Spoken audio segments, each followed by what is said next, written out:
We're done as partisan salad. Now listen here to this ballad. We've seemed to arrive all the way to season 5. These croutons have been all around. Now we're homeward bound. Just give us the countdown. 5, 4, 3, 2, 1. Space croutons. Space croutons. Sally. Space croutons. Space croutons. Sigourney Weaver. Who? Everybody's doing it. This is Curdy. Welcome back, my friends, to another terrifically fantastical episode of Space Croutons, your favorite little podcast covering the weird, the amazing, and the out-of-this-world adventures of our audience, namely our fabulous listeners. Well, we're going to start today's show with our sponsor message. It's from one of our first and best supporters, Beckett Industries. The product they're announcing on today's program is a brand new board game. Yes, it is a board game that dovetails nicely with Sali's Poetry Corner. Many of you, our listeners, have been inspired to send us your original poems, and we may read a few of them today during my Poetry Corner. But if you are the kind of person that needs a little boost to get your couplets to couple and your rhymes in the right time, this Beckett Industries game is for you. Well, let's not give away any spoilers, Sally. Roll the commercial, please. Greetings to all my fellow poetophiles, you lovers of the spoken word and the written word as well, but especially you lovers of poetry. Does your heart soar when you hear the perfect rhyme, whether it comes from the fractured fantasy poetry of Dr. Seuss or the merriment of Shel Silverstein? Do you react with goosebumps or shivers of delight when you encounter the words of Robert Frost, Walt Whitman, or Emily Dickinson? Maybe your cup of tea runs more along the lines of iambic pentameter, used by such illustrious poets as William Shakespeare and John Milton.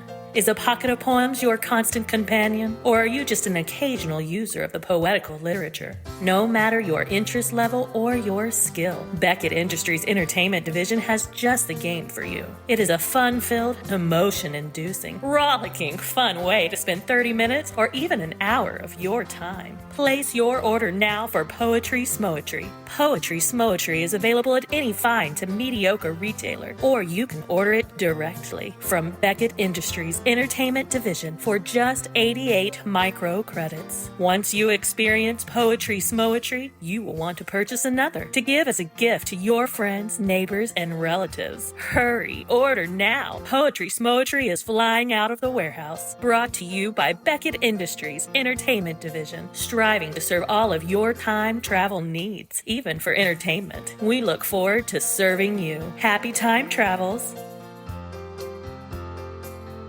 Well, that sounds like quite the game. I can't wait to get our copy. I see that it is out of the warehouse and should arrive at Van Helsing in 28.7 hours.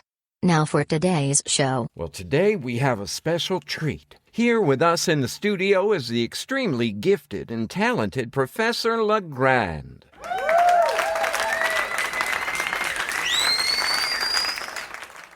Sally, please give us a rundown on the professor's credentials. Professor LeGrande has completed extensive studies from several universities, including degrees from Prime University on Quell, advanced studies in time travel implications to history from Penultima Prime University on Proxima Centauri C, and numerous other very fine degrees from various educational institutions from many different dimensions. Professor LeGrande is the leading authority on discovering the truth behind myths, legends, and fantasy. This speciality is what brought her here today. You are correct, Sally. Professor LeGrande's newest book is about the connection she has found between many different dimensions and various time streams as it pertains to selected songs. I'll let the professor explain her findings. First, let me say thank you for having me on your amazing show today. I am very anxious, even excited to share what I have found in my recent research. Now for a little bit of background for context. My own children, as well as my nieces and nephews, are all involved with the youth camping movement on Earth. I am also involved in this movement as an adult leader, and I participated in the youth camping activities when I was a child. One aspect of the movement is the traditional campfire, where the participants will sing silly or serious songs, tell stories, and share experiences with each other while sitting around a glowing campfire. I decided to research the origins to one of these songs. Well, what prompted you to research a song? I mean, aren't they just mostly made-up silly songs and nonsense anyway? The basis of my research is to show the truth behind these songs of legend, just as we can find truth behind many legends, such as the Oracle of Delphi. The Oracle of Delphi was thought to make predictions about the future. These so-called prophecies were made from the temple of the god Apollo. The oracle would fall into a trance and make vague rambling statements from which the people seeking counsel would often derive the meaning they most desired to support their wishes. That is correct, Sally. Modern geologists have been studying the rocks beneath the temple and found them to be an oily limestone. The temple itself was built on a fault line, so the rocks underneath the temple would shift around, especially when heated up. This would cause gases to escape and rise to the surface where the oracle was sitting in a windowless room. Chemists visiting this site have found that the trances and the ramblings may have been caused by the presence of ethylene. Ethylene? I know about it. Ethylene can cause you to feel confused and totally out of touch with reality when you inhale it. Boy, howdy, that makes a boatload of sense. The priestess sitting above the crack in the rocks and breathing in the gas fumes would more than likely be rambling and out of her head. I guess to those in ancient Greece, it would seem like she was in some sort of trance. Precisely. So you see, there is truth behind many such legends and a scientific reason underlying the stories. Could you give us another example of a scientific reason behind a myth or legend? Of course. Let us consider the mysterious sightings of the Flying Dutchman by sailors of old. Well, I'm just a simple landlubber, Professor. You're going to have to spell out for me exactly what you mean by the Flying Dutchman. Certainly, Curdy. The Flying Dutchman was an old triple-masted sailing ship that sailors would reportedly see suspended in the sky. It appeared to be sailing above the water through the air. Considered a ghost ship and a portent of doom to the sailors who cast their eyes upon it. And you say there's a scientific reason why those old-time sailors may have seen this flying ghost ship? I can't wait to hear this. Oh yes, easily explained today. These sightings could have been a type of mirage called a fata morgana. This type of mirage occurs when there is a layer of cold, dense air near sea level with warmer air above it. This can cause the light rays to bend and make the objects at sea level appear higher in the sky. Therefore, a ship sailing on the ocean would be projected into the sky, but it would have a hazy, even ghostly appearance. Well, that is quite interesting. I would have never thought of that explanation, but I like it. So, is there a particular song that your kids have learned at the youth camps that you decided to research the origins of? Oh, yes, there is. The song is called Making a Purple Stew. I selected this song because I found it in several variations, depending on the place it is being sung, the time, and the dimension. Do you mean it is similar to the way that every culture on Earth has some variation of a creation story? Yes, exactly right, Sally. So far, every time, place, and dimension I have investigated has had a version of this song. This song is unique in one aspect. It tells a story with the chorus of the song being the only part of the song that is actually sung. Sally, I asked the professor to bring along some samples of the chorus of the song that she recorded during her research. Let's play the first one now to give our audience a listen to this unique song. Here you go. Making a purple stew-up-up-a-doo-up-up. Making a purple stew-me-doo-me-doo-me-doo with purple potatoes and purple tomatoes and you. A purple stew.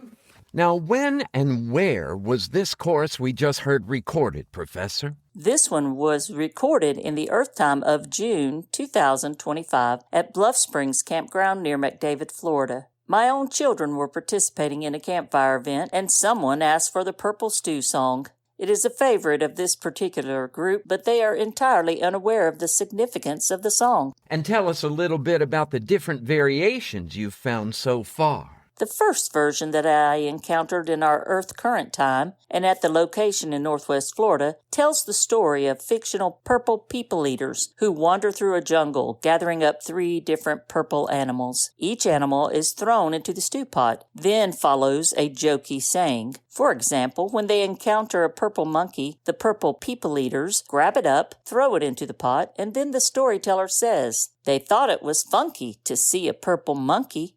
After they catch a purple bunny and put it in the pot, the storyteller says, "They thought it was funny to see a purple bunny." The third animal caught is a purple ducky. So the storyteller says, "They thought it was lucky to see a purple ducky." In some of our western states, they substitute a hare for the bunny, and the storyteller says, "They thought it was rare to see a purple hare."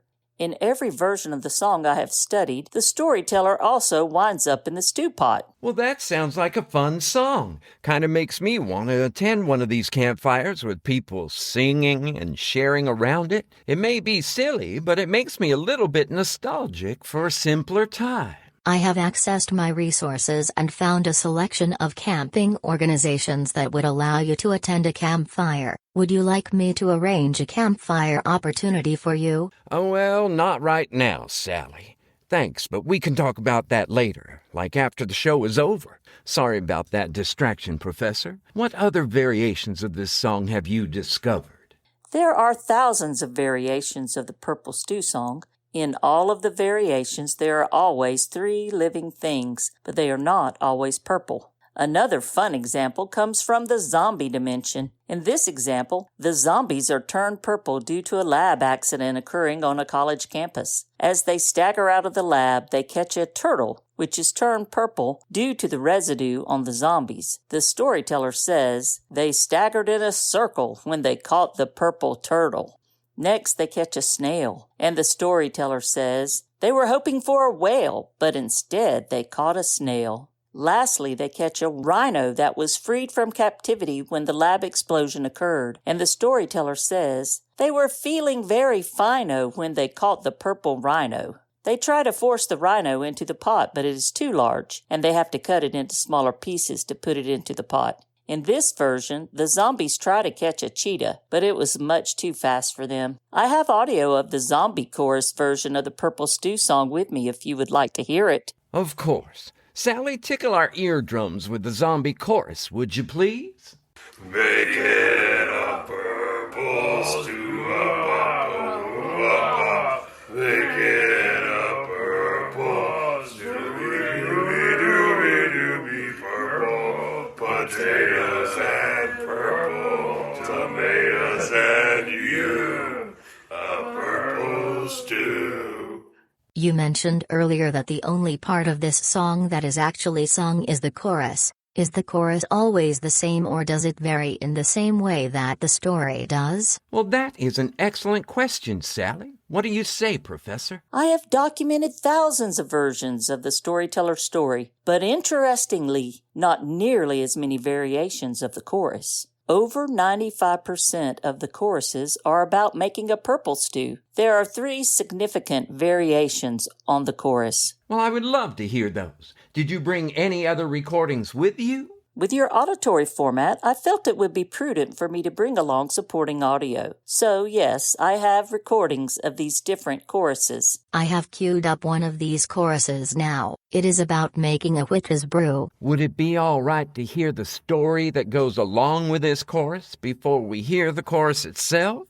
I'm happy to tell you the story. In this version, the storyteller enters a magical forest and comes upon a clearing where a witch is stirring a green liquid in her cauldron. The witch first catches a dragon. She toasted with her flagon when she caught the green dragon.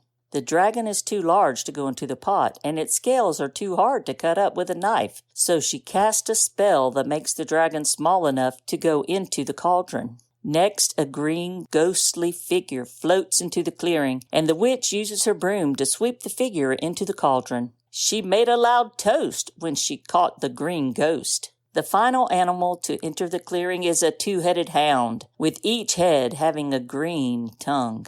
The witch tackles down the 2-headed hound and puts it into the pot. The storyteller then says, she hopped up with a bound when she caught the green-tongued hound. The figure watching is rooted in place and cannot move, but then it becomes frozen in place by the witch and thrown into the pot. While in the pot, the water begins to heat up, and the creatures in the pot become unfrozen and can move again. In every rendition of the song, the things put into the stew pot, including the storyteller, all escape at the end of the story, except for the rhino in the zombie version. The demise of the rhino is an outlier data point. Well, that is very cool. I like any story that has a happy ending. Sally, please play the chorus that goes with making a witch's brew. Making a witch's brew-be-doo, a stew-be-doo.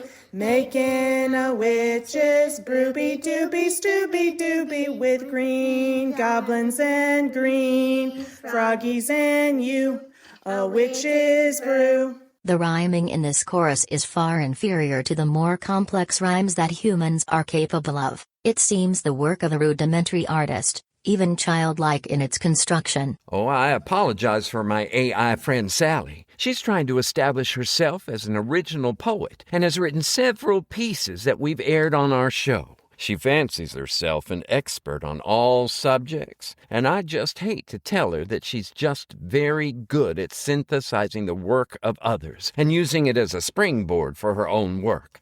I'm just lucky we haven't had a multi-million-dollar lawsuit smacked on us as of yet. No problem. I completely understand. Well, I like that Witch's Brew version. What other audio files did you bring us? You may like this one as well. From the wizard's dimension, the storyteller stumbles into the mythical forest, and the wizard catches 3 animals. The first animal to be thrown into the wizard's cauldron is a unicorn, and the storyteller says he was feeling quite forlorn until he caught the unicorn. Next, the wizard finds and captures an ogre, which he places into the stew pot, and the storyteller says he thought it was all over until he caught an ogre. The last animal that the wizard catches is a phoenix, and the storyteller says he felt an uncanny leanness until he caught the phoenix. In this story, the wizard's brew is blue, so the words in the chorus talk about blue dillies and blue dragons.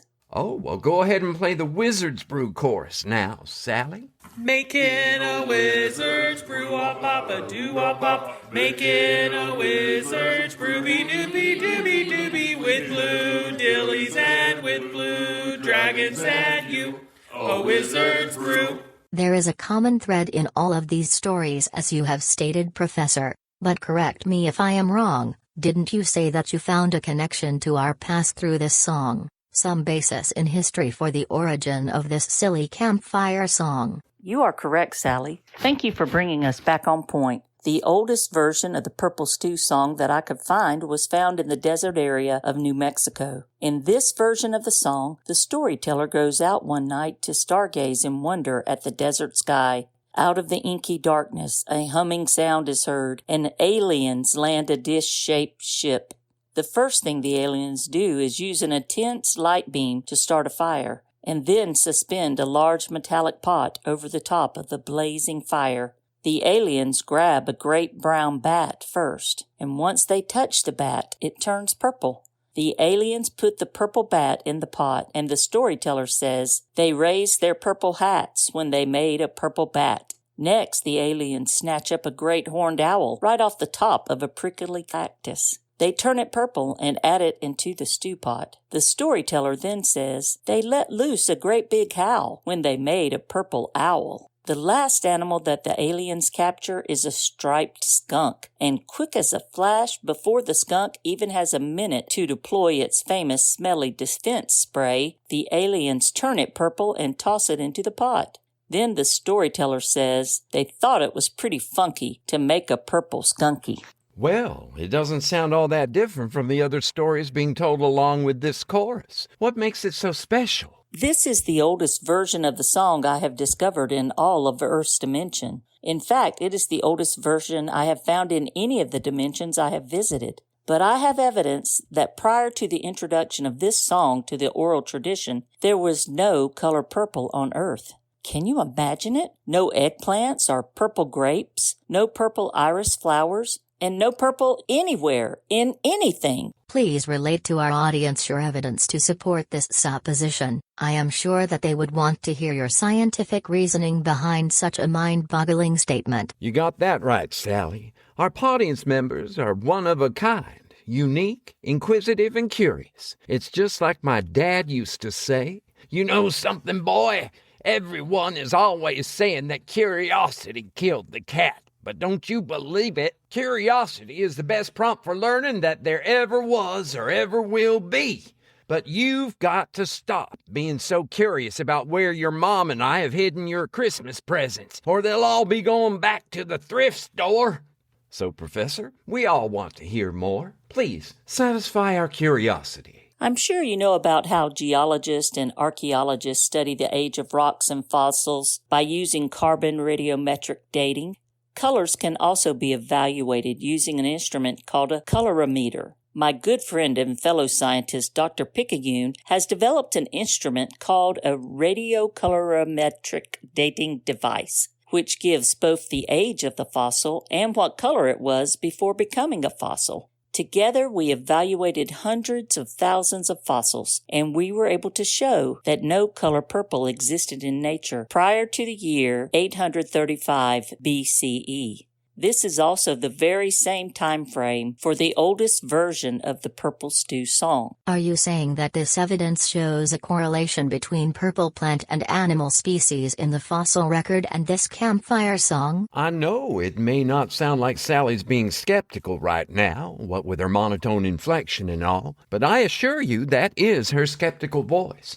I'd like more of an explanation as well. I'm only asking you to keep an open mind and entertain the possibility that an alien race visited Earth long ago and brought with them the color purple. Something certainly happened to introduce the color purple into our environment because no sign of it existed before that time. Please consider how the ancient Egyptians revered the color purple, and also notice that we now have many animals and plants that sport the color purple. Well, that's true. I can name a few myself, like the indigo bunting, purple starfish, purple beetle, and the purple emperor butterfly. I love some of the purple fruits and vegetables, too. Curdy prefers green grapes, though, to purple grapes. It is interesting that we don't have purple bats, purple owls, or purple skunks, though, even though in the oldest version of the song, the aliens turned those animals purple. How do you explain that? Honestly, I am still developing my theory, so I'm not ready to explain the reason why the purple bat, purple skunk, and purple owl did not survive. But it could be that after turning purple, they were shunned by their own species and did not mate.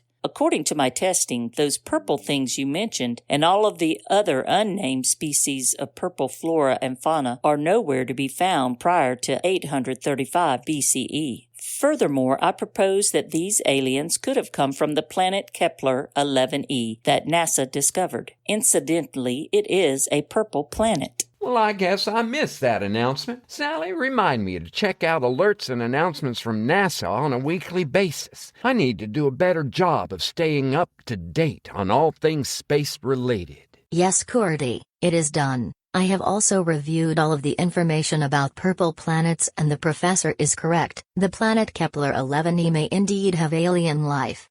We know that purple bacteria can thrive in all types of conditions, and the color purple is useful in other environments to assist with photosynthesis. I can see the possibilities of your supposition now. Thank you. I hope what I shared today has been enlightening and enjoyable for your audience. It has been a true pleasure to spend this time with you. We're so glad that you could join us today. I hope to have you come back again and give us the origins of some of the myths and legends that you've been studying as well. Let's work that out with the professor, Sally. I will coordinate our schedules. Thank you for sharing your theories, Professor. Was that her skeptical voice again, Curdy?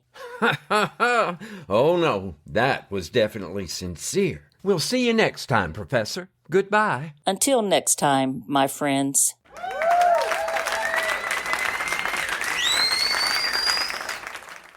Well, that was a lot to think about. Imagine no color purple if not for a possible alien invasion. Kind of mind-boggling, I'd say. Now, before we sign off today, Sally, you mentioned that some listeners have been sending in poetry to us through our secure Dropbox on the website. That is correct. Would you like me to read one of the poems to you? Well, sure, that would be great. But can I read a couple of the poems myself as well? As you wish. These poems were written in response to our haiku challenge to our listeners. The authors had to follow the haiku structure of 3 lines with 5 syllables in the first and last lines of the poem and 7 syllables in the middle line of the poem. This first poem was submitted by our listener Hannah from Level, Alaska. Oh my space croutons, you are a delight to me, cannot wait for more. Very nice job, Hannah. Well, here's a haiku authored by Bob from Kayak, Minnesota. Aliens around. This will change life as you know. Space Croutons, my show. And our last haiku for the day was written by Otto, who comes from the town of Racecar, Florida. I long to meet you. Wonderful and sweet you are, Curdy and SALI.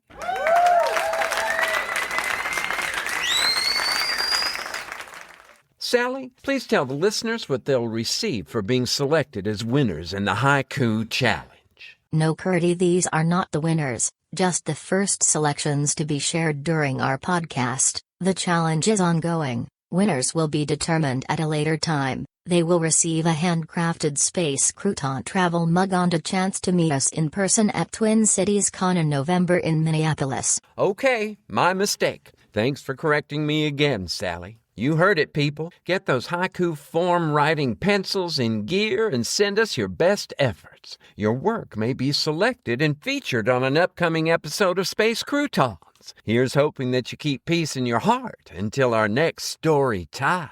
Don't just sit and scoff. Season 5 is taking off. Here to show wrong from right. Share with you the true life. Even though things might be tight, your future's bright, cause the writers can write. Now, give us the countdown.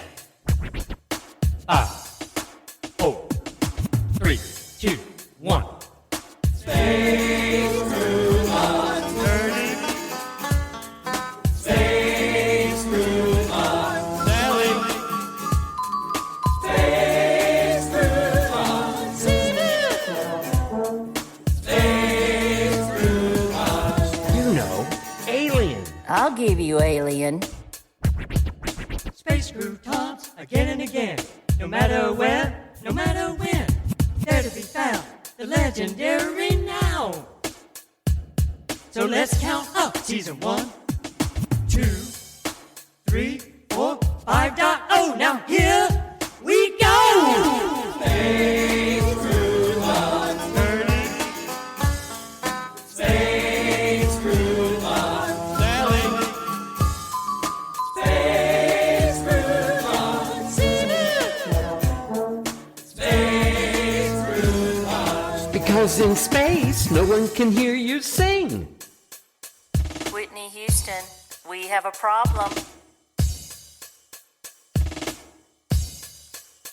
Space Croutons is a work of original fiction. Similarities to persons, situations, or events, real or fictional, is coincidental and unintentional. Created and written by Jerry, Jace, John, Della, and Jeff Goodson. Episode story by Della. Original music by Levi Blakesley, John, Della, Jerry, and Jeff. Production by Jeff. Featuring the voice talents of Rachel, Della, Jeff, and SALI. Featuring the singing by Noah Shaw, Ethan Mitchell, Soleo Polk, Reed Martin, Jessica, Sadie, and Riley Coleman. Crestview Community of Christ Wednesday Evening Fellowship Group, and Crawfordville, Florida Youth Bible Study Group. Entire work copyright 2024 by Jeff, John, Jerry, Della, and Jace Goodson. This has been a Good Witch audio production.